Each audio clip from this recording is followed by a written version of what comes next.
Okay, so as we go through this chapter on genetics, one thing that I am going to do is emphasize the things that are a little bit different in the prokaryotic world.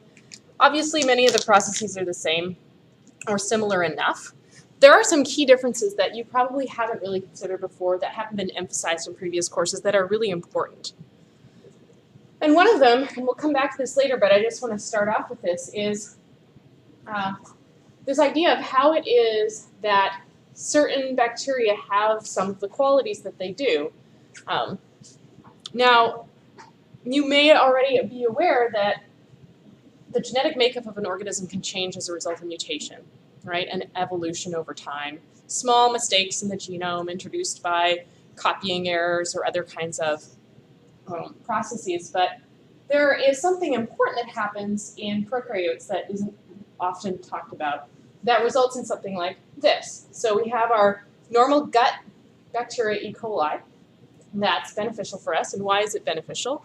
What does it do for us? It makes vitamin K and also takes up real estate that pathogens would otherwise occupy. But there's this strain, O157H7, which you've probably heard about, and I think I talked about before, right? Because we talked about where these antigens come from. And it makes a toxin that causes it to be pretty damaging to our intestines. So the question is, how did it get this toxin? Does anyone already know the answer to this, having read ahead, or just being super smart? So we're going to get back to that. We're going to talk about the specific process and the bigger picture of how that happens. But it's a really important means by which bacteria can change and by which pathogens become more virulent, more pathogenic, or they just change in ways that make it hard for us to treat them. There's a couple of terms that you need to know. So what a gene is it's basically the instructions for making a protein. But I also want to emphasize that it isn't just the instructions for making that protein, it's also some information about when and where to make that protein. That's very important. Your genome, which you've probably heard of, is basically the collection of all these genes, which essentially means that it's the collection of all your protein-making instructions that are packaged in one or more chromosomes. And we've talked about how in prokaryotic cells, how many chromosomes are there usually? How many chromosomes are there in people? Anybody know that? Is there more than one? Yes, there's more than one. There's 23. In bacteria, there's usually one, and it's circular, which is different from our chromosomes.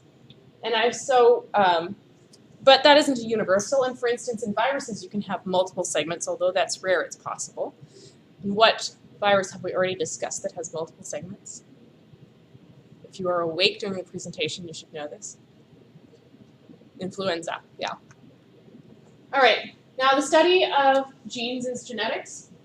What we're interested in is how they transmit information, how that information is used, and how it's copied. All right, so this is sort of your central dogma. The genotype, right, that complement of your genes leads to a phenotype. What is the difference between genotype and phenotype? If genotype is the sum of all your protein-making instructions, what is the phenotype? Yeah, it's the result of that, right? So when that genes are used in some way, it has an effect. And if your genes are different, then you'll have a different phenotype potentially. So how the genes are expressed can lead to some sort of detectable physical trait, whether it's an appearance or an ability. So why should we care about this? What kind of proteins do you know about? Genes are the instructions for making proteins, so what kind of proteins are we talking about? What do proteins actually do? They do everything. So what are some of the things that we know that they do? Yes, they catalyze reactions as enzymes. Anything else? They move things, right, across membranes and even within the cell. They're also structural, right? They hold the cell shape. Now, when we're talking about microbiology, there are some things you already have learned about. For instance, the cell wall, pili, right? Those little arms that are sticking out. These are made by proteins. What protein are pili made of? Does anyone remember that from the test? Pillin, right? Super easy to remember. Proteins also give various functions to microbes. So the ability to ferment. Fermentation's an enzymatic reaction. If you don't have the right enzyme, you can't do that. The ability to catabolize various substrates. All of these features are determined by proteins, which are determined by genes. And the microbial world is very diverse genetically. So we can often actually identify microbes by sequencing, that is reading their DNA. That is a very definitive way. It is more expensive to do than some other techniques, although the cost is dropping rapidly. And it also requires a certain amount of ability to cultivate the organism, although that also, some of those barriers are dropping as well. So a change in this complement of genetic information is how microbes become drug resistant and how they become more or less pathogenic, right? So those of you who are already or are heading into a healthcare industry setting, what kind of drug resistance are we talking about? What sort of challenges do you know about already? MRSA. Okay, what does a MRSA stand for?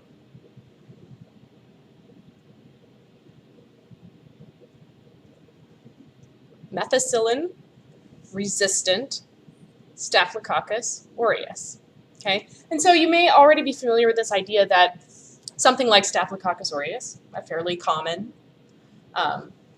round, small microbe, can acquire changes to its genome that allow it to resist new drugs. But how is that happening, right? So you might imagine it's just happening by little changes. In this particular case, in the case of drug resistance, it's actually happening in larger steps that we'll talk about.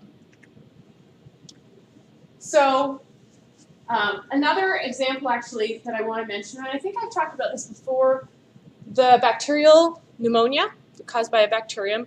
One of the things that makes it very pathogenic is a feature on the outside. Does anyone remember what that feature is? The capsule. Okay. Now the ability to make a capsule is encoded by genes, which make the proteins necessary to do that. And there is a genetically related bacterium that's not a pathogen because why? It doesn't have a capsule. Why doesn't it have a capsule? It doesn't have the right genes, okay? So increased or decreased pathogenesis can be a genetic trait as well. And also, if we can manipulate microbes, we can use them in various ways. So this is the central dogma you probably have heard of. DNA is used to make messenger RNA, which is used to make protein. But I like to start this backwards. Usually people go forwards, I go backwards, because I think the most important thing to understand is why proteins are important. Now I've drilled this into your head, so this is just going to seem sort of silly, but I want you to think about it from the cell's perspective, right? The cell thinks of proteins as tools that it can actually use to do certain things. And as an example, what cell type are we looking at here? Red blood cell. The job of the red blood cell is to carry around oxygen, which I have diagrammed here with these little oxygen tongs, which represents what protein? Hemoglobin. Does it look like that? It does not. However, it will help you to remember it. So the question is, where does this red blood cell get its hemoglobin? Does the hemoglobin just magically appear in the cytoplasm of the red blood cell? Okay, so where is it coming from? Does it import the hemoglobin? Does it make its own hemoglobin? Anybody know? Okay, if you think that it's making its own hemoglobin, raise your hand. If you think that it's getting it from somewhere else, okay. All abstaining, just so I can see that you're awake and breathing. So, like most cells, the vast majority of proteins that cells need are made in-house. They make their own proteins. In fact, red blood cells have to make so much hemoglobin that once they have differentiated from the progenitors, then they pretty much catabolize almost every other thing inside the cell except the machinery necessary to make more hemoglobin. And then they just fill the whole cell with hemoglobin. this is how it does it, right? So this is my picture of what DNA is conceptually. It's an instruction manual, and on each page is the instructions for making a different protein, right? So on page 37 is the instructions for making hemoglobin. That's what the red blood cell is going to consult. It's going to go to that page. It's going to make a copy of that instructions because it doesn't need to carry around the whole manual all day long. And that copy is taken to a machine that translates it into protein, and the machine is called what? What actually in the cell does the job of reading the messenger RNA and turning it into protein? Ribosomes, right? Now, this is an important question. Does every cell make every possible protein all the time? No. Now, if you think about the cells in your body, do the different cells in your body have all the same DNA? They do.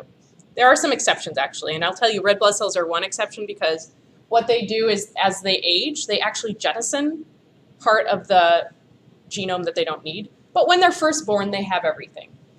Now, we already know that mostly what red blood cells do is just make a bunch of hemoglobin. They don't need most of the pages in this manual. They need page 37, and that's almost all they need. It's not quite, but close. So clearly, different cells are using this manual in different ways, even though they all have the same instructions. How is that possible? How do the cells know which pages to read? Say again? It's not in the coding region. The coding region is the instructions for making the protein, like the actual code that is read by the ribosome. But it is in the DNA. The DNA actually does contain that information. It's in the DNA sequence. It's just in what we call the non-coding region, the regulatory region. And we're going to talk more about that. So when we want to make hemoglobin, we just make this little copy, this little RNA, and off it goes to the ribosome.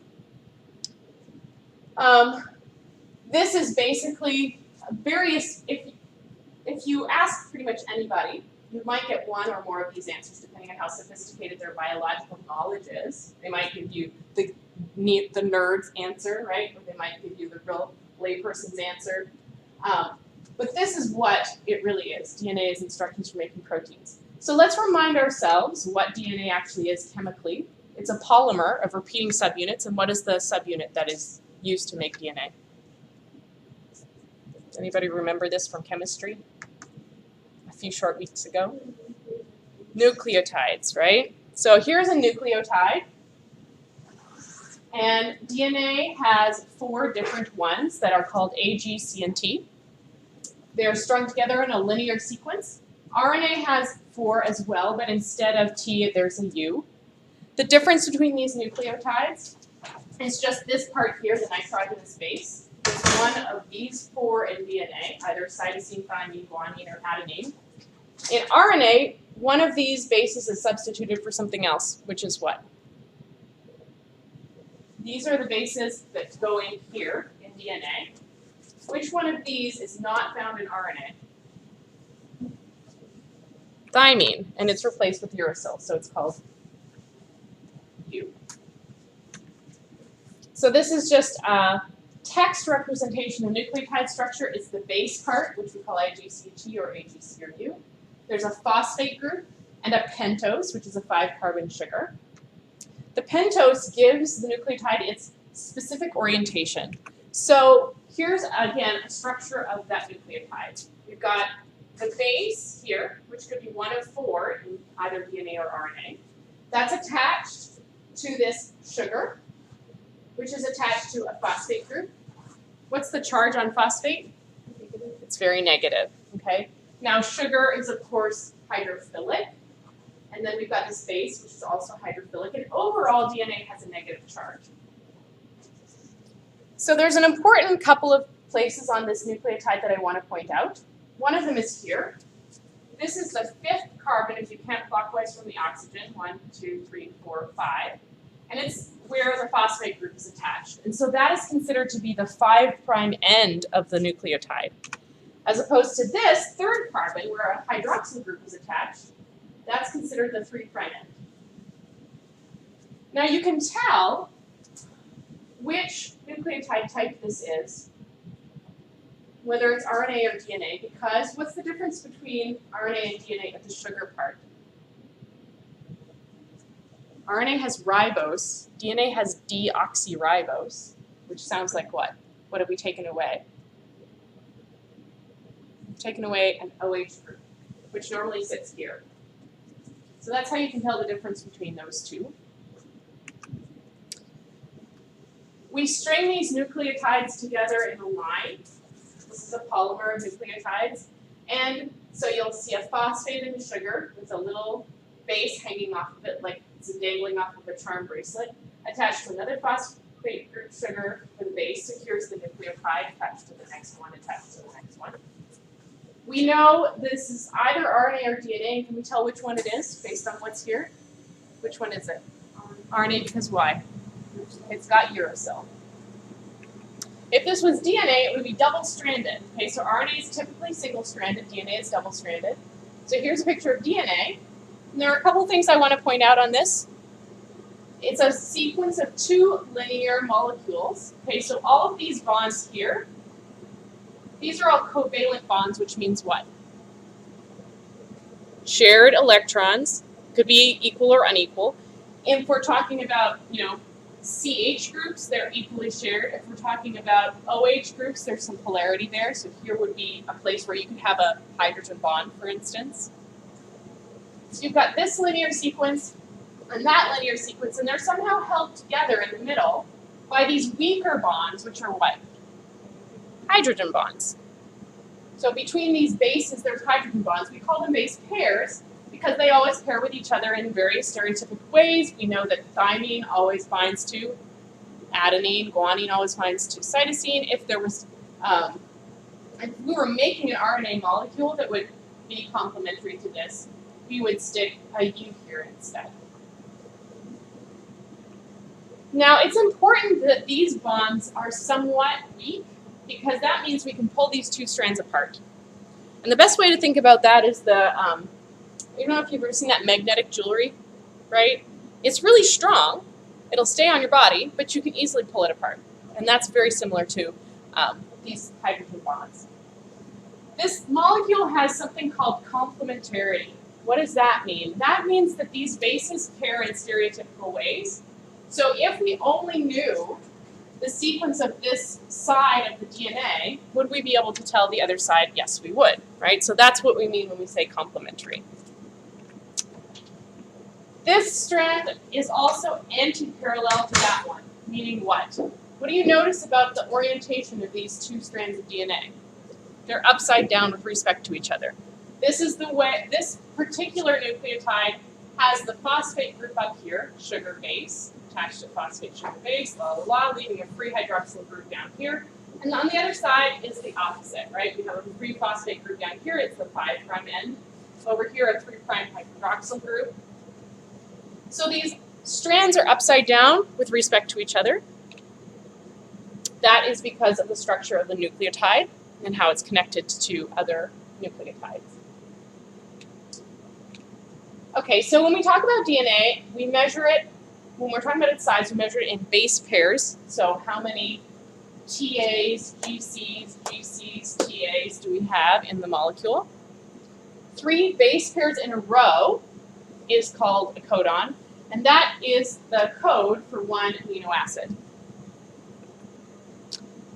1,000 base pairs is called a kilobase, and this is the size of an average gene, which would give us about 330 amino acids, but there are genes that are really tiny and there are genes that are super huge.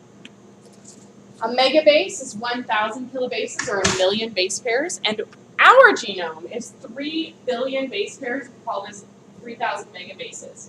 Now, if you take that DNA molecule out of your body and stretch it out, it is 2 meters long, or like basically a basketball player, or just shy of a basketball player. The nucleus of a cell is 6 micrometers. So clearly there's a problem. Now, just for comparison, let's look at the E. coli genome. It's 4.6 megabases, which would be how many kilobases? 1 megabase is 1,000 kilobases, so 4.6 megabases is what?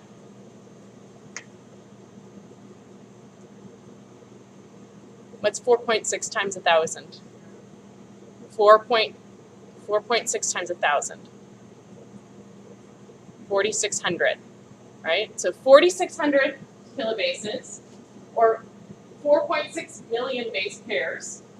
And stretching that out gives you 3 millimeters. So just think about the difference, right? E. coli's genome is clearly smaller. What does that suggest about the number of genes in the genome? There's fewer. And the bacterium, where you have to stuff this 3 millimeter piece of DNA, is 2 microns roughly. 3 millimeters is something you can see, 2 microns is not. So again, we have a problem of having to shove this really long DNA into some cell. So if we're looking at a eukaryotic cell, this is a typical eukaryotic cell. Here's the nucleus. That is about 6 microns, and the whole cell is about maybe 30 microns. So it's not to scale. How do we accomplish this in a human cell? Is the DNA is in chunks, different chunks, that you first twist, right? This is where that term double helix comes from, or that it looks like a twisted staircase. And once you twist it, then you wrap it around some proteins called histones, and then you coil it up like a telephone cord, and then you take that coiled telephone cord and you coil it some more, and then you twist that up and make chromosomes. And that's how you get this super long molecule into the nucleus. And if you don't understand how that could possibly happen, you want to think about how people make thread, right? Because it's a very similar process of taking something super duper skinny, and by coiling it up, you can actually make something that is thicker in this dimension and much, much shorter in this dimension. We still have a problem, but it's a lesser problem when we talk about prokaryotic DNA. So remember that the prokaryotic cell is smaller, but its genome is much, much smaller than, say, a eukaryotic genome. And we typically diagram it this way, as this sort of small circular piece of DNA inside the cell. That is really not accurate, right? Because how long was that E. coli genome? Does anyone remember? 3 millimeters long. And the size of the cell is 2 microns, which is a lot smaller than 3 millimeters. So it's clear it doesn't really look like that. This is what it looks like. So what you do to get this is one cell's DNA if you explode the cell. That's a pseudocolored electron micrograph. And what you do is you take this is all just one circle, by the way, but you supercoil it. So you twist it up, right? And then you shove it in like you're taking a piece of long thread and you shove it into the cell. And when it's supercoiled, it will actually stay in just one little area, like over here. And it's only if you explode the cell and all the DNA comes spilling out that we can really see its true size. So just like in our cells, one of the main things that prokaryotes have to do with their DNA is copy it, right? So under what circumstances would you want to do this? When are you copying your DNA? When you're about to go through binary fission in order to go through cell division, and you want to create 2 daughter cells from one parent cell, you have to copy this so that each daughter gets an exact copy of the whole genome. And so you have to obviously do that carefully because you don't want that massive supercoiled thing to get out of hand. And it is pretty amazing that it works. We call this process DNA replication, both in prokaryotes and eukaryotes. And how it works is basically that this twisted ladder of DNA is pulled apart, which is easy to do because you've got these hydrogen bonds, which are possible to pull apart. And then you just read one side and add the corresponding complementary base using an enzyme to join them all up. And same thing on the other side. And then you get these 2 DNA strands that are copies of the original DNA. We're going to watch a video right now of this process. I like this cartoon a lot because it doesn't show you everything, but it's got some interesting, helpful points to make.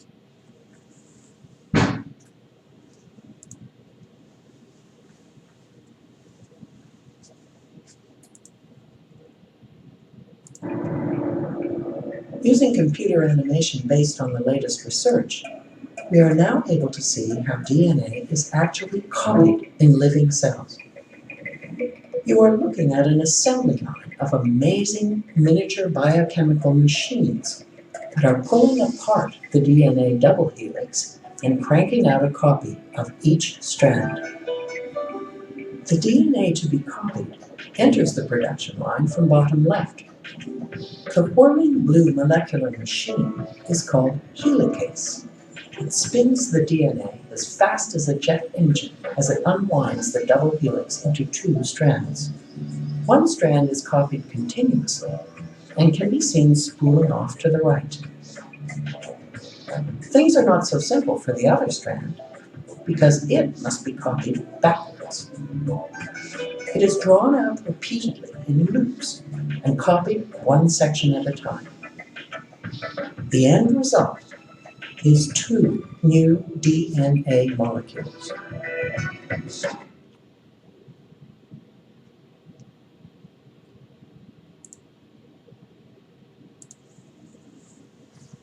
So one reason I like that video, even though it doesn't talk about everything that you need to know, is that the better that you understand this process, the more you will appreciate the animation. It packs a lot of detail, and when you watch it the first time, even if you have sort of a basic understanding, there's a lot of it that kind of will go over your head. As you read the book and learn the terms and understand how this works in detail, when you watch that animation, you'll see more things happening than you were able to understand before. So it's a fun thing to do, but it's also a good metric for you of your own understanding. All right, so this is how DNA replication works in prokaryotes. What you see is that my animation completely failed for this, so we're gonna go through this step by step. So here's the original circular chromosome, and there's a spot on the circular chromosome called the origin of replication. What do you think that is for? That is where replication originates. There are multiple origins of replication in the eukaryotic genomes usually because they're so big. So if you tried to just start from one spot, you would take forever. But on the typical prokaryotic chromosome, there's only one. All the machinery that you need to start replication assembles there. And in fact, you get 2 machines that start moving in opposite directions, copying the DNA this way and copying it that way. And at the site of replication is called a replication fork because as it's moving in this direction, here's the unreplicated DNA and here's the 2 new strands. And over here is another replication fork. So we have 2 machines going in opposite directions. This is why DNA replication is called bidirectional, and that is true in all cell types. So at the origin, you have all the machines you need. One of them will melt the strands, right? That helicase will actually pull the 2 strands apart. And then you have a variety of things that we'll go into in more detail, such as primases that prime the site. And then these 2 replication forks move in opposite directions. And they keep going until they reach the termination site. And at that point, another enzyme has to come in and do some funky chemistry to disentangle these 2 circular DNAs. So again, just in words, replication starts at the origin of replication, so you have to understand what that is. That's where the proteins recognize and bind to in order to start the process. There's a helicase that melts the double-stranded DNA. Now what happens next is that primases make little pieces of RNA called primers. And I'm going to go into that in more detail in a second. But you may not have realized before that replication actually starts with RNA, briefly. We get 2 replication forks leaving the origin in opposite directions, making this a bidirectional process. And then they meet at this termination site. And again, this is what happens in prokaryotes. It's a little more complicated in eukaryotes. Now this is an important term to know also. Replication is semi-conservative. What does that mean? That means that one side of the new DNA is old and one side is new. So let's talk our way through this process, and then I'm going to show you a picture. So the first thing that has to happen is that you unwind the DNA using helicase. And what that does is that it unzips the 2 DNA strands so that the single-stranded DNA is exposed, and that is considered the template. The template is the thing that's going to be read and copied. Then the machine called DNA polymerase, which is an enzyme, makes new DNA going in the 5' to 3' directions. And it uses energy that it gets by cleaving a bond inside the nucleotide. It can only add nucleotides, and it can't initiate replication, which is where this primase comes in. So something called primase, which is basically an RNA polymerase, is required to start this process. So I just want to take a second to ask you this question. So again, what is the main enzyme that is important for replication of DNA? What do we call that? So we do have helicase, which unzips, right? And then what do you need after that? DNA polymerase, okay. And this is an easy one to figure out, right? This means it's an enzyme, it's making a polymer, the polymer it's making is DNA. If we were going to use the DNA, instead of copying it, if we were going to use it to make protein, what do we first have to do to the DNA? It's a very similar process to replication, but we would be making what instead? When we go from DNA to protein, what happens in the middle? We have to make RNA. So if we were going to make RNA, what enzyme would we use?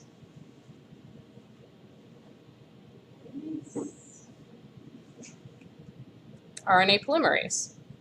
Okay? And there is, so that would be if we were going to do transcription. There is also an RNA polymerase called primase, which is important for DNA replication.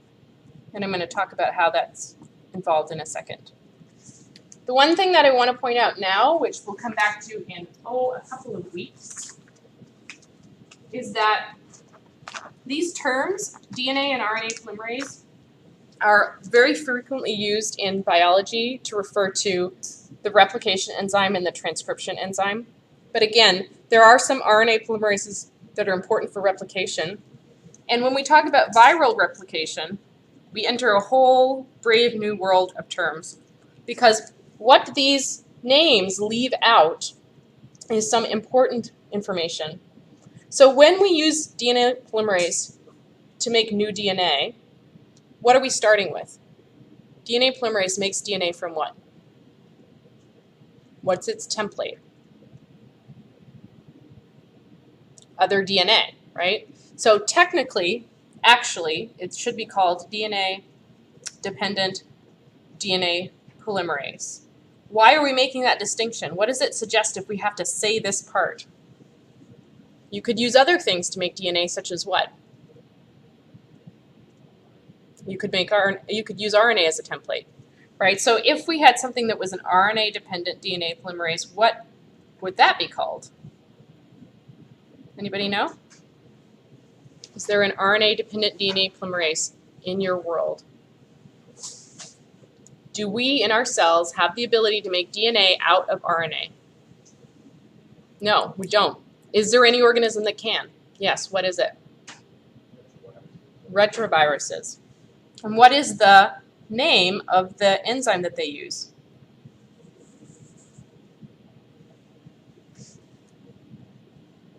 Have you heard of this? Reverse transcriptase. What context have you heard it in?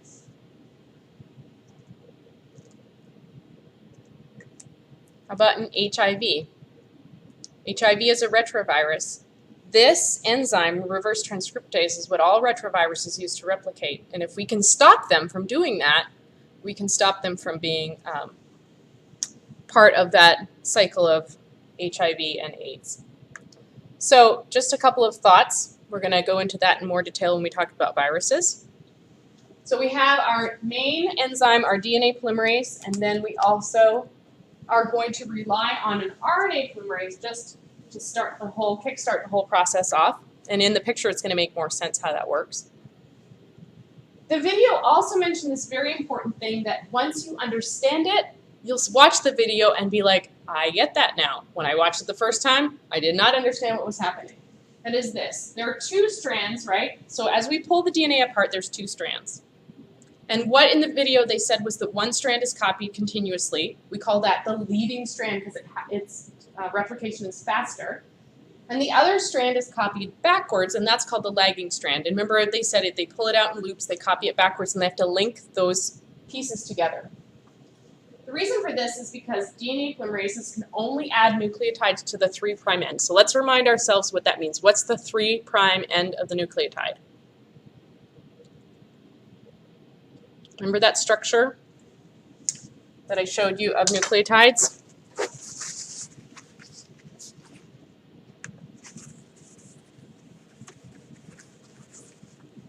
Let's remind ourselves. So we've got our ribose and our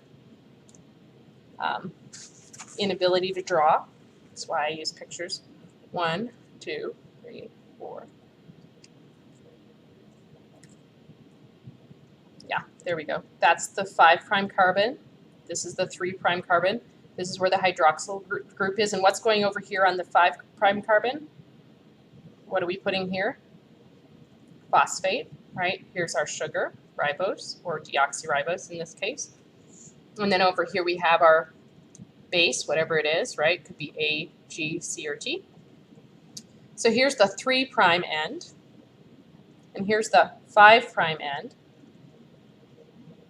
And when we attach a new nucleotide, we are attaching the, if there was one over here, it would be attached to this 3' end. If there was one over here, it would be attached to the phosphate group at this place, right? So sugar, base, phosphate. So it would be attached. And so when we are talking about this 3' end, this is where, if you're a DNA polymerase, you see this and you can add a phosphate group right here. But that's the only place you can put it. Does that make sense? You can't stick it up here. You don't have the right chemical ability to do that. So you have to have this in place, and then you can add the next one right here. So that means that as you're going, you're always going to go in a 5' to 3' direction. And you've probably heard that term before. That's what that means. So because of that, remember also the two strands have opposite orientation, right? So let's look at that, what that looks like. We have this one strand over here.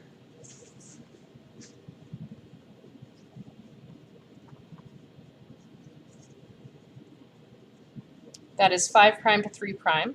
And we have another strand over here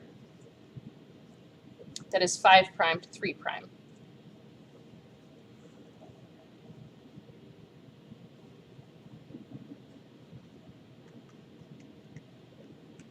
So when we pull these apart, if we are our DNA polymerase, we are copying in one direction easily, but in the other direction we have to do it backwards.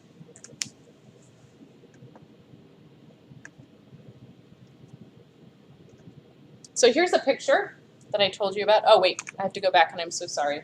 And make these points. So on the lagging strand, the DNA polymerase is adding nucleotides backwards. And it's relying on an RNA polymerase, the same RNA polymerase that started the process at the beginning of replication, has to kickstart that process all the time on the lagging strand, making little primers, adding more DNA, making little primers. And then another DNA polymerase comes along and swaps the RNA primers that are in the sequence out for DNA. And then DNA ligase has to come in and join those things together. So there's a lot of stuff going on here on the lagging strand. So in this picture, what you can see is the origin of replication was way over here. We unzipped our strands, and if we look at the original DNA, it's got this top strand is 5' to 3'. And when we write DNA sequences or when we draw it, we all have that by convention. The top strand is always in the 5' to 3' direction. So here's our 5' to 3'. The strand on the bottom is in what direction? 5' to 3' this way. So when we pull this apart, at the origin, the DNA polymerase can't just start copying. It can't put a nucleotide there just in thin air. Okay? It has to join, it can only add nucleotides to something that's already there. So if we pull our DNA strands apart, right, so here's what our DNA looked like originally. Then we pull it apart.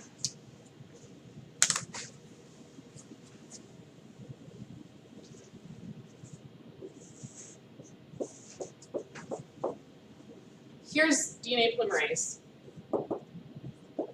And it's not able to just put the right base here. It can only do that. It can only, if there's a base here already, it can add another one. So instead, RNA polymerase has to come along and make a couple of these to start the process off, and then it can add one here. And again, it's going in the 5' to 3' direction. So it's copying this bottom strand just fine, because this one was a 5' to 3', this is 5 to 3, this is 5 to 3. So where the RNA polymerase made DNA, or RNA, I'm sorry, there was one of these just sitting around for this guy to add another nucleotide. And there's a hydroxyl group there, so it's sweet, I'm gonna add another one. This one has a hydroxyl group, so it can add another one. But on the other strand, you actually have to go in this direction. So if your replication fork is moving this way, then it's moving in the opposite direction from where this needs to be going. So we can see that in the picture, that the origin was over here. When you pulled the two strands apart, Primase laid down some primers so that DNA polymerase could get going. And then on this strand, it's just copying 5' to 3', happily, no problem. But on this strand, it's having to jump ahead. There's some sort of primer that's laid down, and then it copies backwards. And then it jumps ahead over here.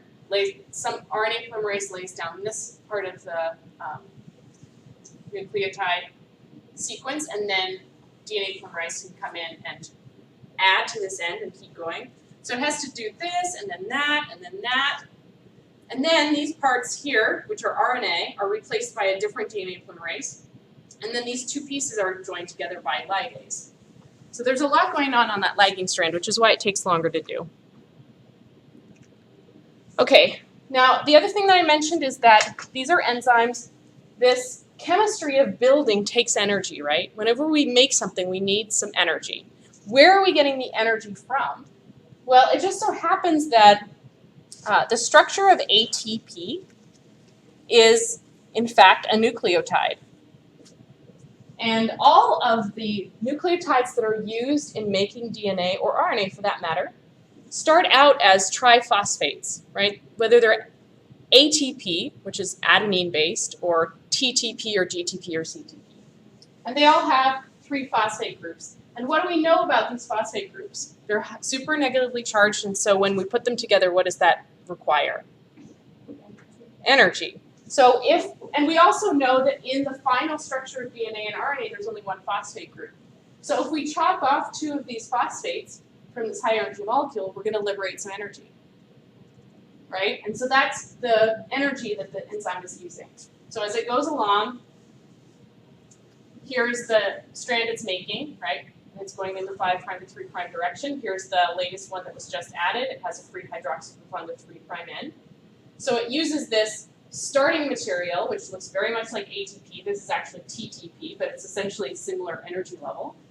It adds it in, and in order to create this joining, right, which is a dehydration reaction, because this hydroxyl group comes off and the hydrogen comes off, you cleave that, releasing energy, and use that energy to form this bond. Okay, so another important point that I want to make about prokaryotic replication is that it is continuous. So what does that mean? And this is continuous as long as you have ideal conditions. So let's think about our cells. How often do your body cells divide, do you think? Does it depend on the cell type? Yes? What's one of the fastest used up and replaced cell types in your body? Do you think? Skin's often used. Even faster would be the lining of your stomach. Even faster would be red blood cells. Right? Their lifespan is, I think, like a week or 3 weeks at the most. So there are some populations in your body that are being replaced rapidly and others that are very slow. But what is probably obvious to you is there isn't constant division. In the prokaryotic world, that's not true. In the prokaryotic world, as long as there's food, you're just dividing as fast as you can to make as many progeny as you can, because then you will be evolutionarily successful. And I'm going to show you some interesting math. E. coli chromosomes take 40 minutes to replicate. Does anyone remember from a previous lecture how long the generation time of E. coli is? Remember we talked about the 4-hour rule, and we were talking about exponential growth, and if you put 20 minutes. Do you see a problem? It takes 40 minutes to copy the chromosome, and it takes 20 minutes to divide. So how is that possible? Prokaryotes have this special trick that they use. So what they do is, here's the origin, right? And the origin was over here. So they're replicating the chromosome. And when they're about halfway done, then they start replicating again. So again, let me just show you that. This is where the origin was. This is the unreplicated part. This is what was pulled apart and is being replicated, okay? These are origins of replication. So halfway through this process of finishing up this chromosome, more machines come sit down here and start replicating. So that when this is done and it's inherited by the daughters are actually inheriting a partially replicated chromosome already. The chromosome they get is already in the process of being replicated. Half of the stuff is already finished, so it's only going to take 20 minutes to finish it off. And halfway through the process of doing that, they're going to start replicating again so that their daughter cells can inherit a partially replicated chromosome as well, so they can go as fast as possible. So that is one important difference between eukaryotes and prokaryotes, because that does not happen in eukaryotic cells, partly because there's a nucleus, and dividing the nucleus itself is a complicated process that eukaryotes have to navigate. There are a couple of enzymes that you'll need to know for tests just to be able to regurgitate them. Okay, so what kind of enzymes are these and what do they do? So they're all listed on this table, and with purple arrows I've indicated the most important ones. So helicase, what does that one do? That was that one that unwinds. Remember you saw it in the video. It was that blue one that unwinds, spinning as fast as a jet engine. DNA polymerase, what does that one do? That's what actually makes the DNA from, and when we just say DNA polymerase, we're assuming what was used as a template? Another DNA, right? We've got DNA ligase, right? That is what joins DNA in the end on the lagging strand, right? That's where all those pieces are. We have primase, which is what kind of enzyme? Primase was not a DNA polymerase, but what? RNA polymerase, and what is its job? It puts that initial primer down at the start, at the origin of replication. And then there's a couple of other ones that I ask you to know, although I often won't test on them, but you should know what topoisomerase is, because remember that in order to stuff that bacterial chromosome into the cell, you have to supercoil it. And that means there has to be a way to unsupercoil it in order to start the replication process, and that's where topoisomerase comes in. As well as DNA gyrase, that also relaxes supercoiling. Okay, so we are going to actually take a 5-minute break while I upload this, and then we're going to talk about lab. And depending on the time of how things go in lab, I may resume the lecture before the end of class. Otherwise, we'll start with all of the stuff on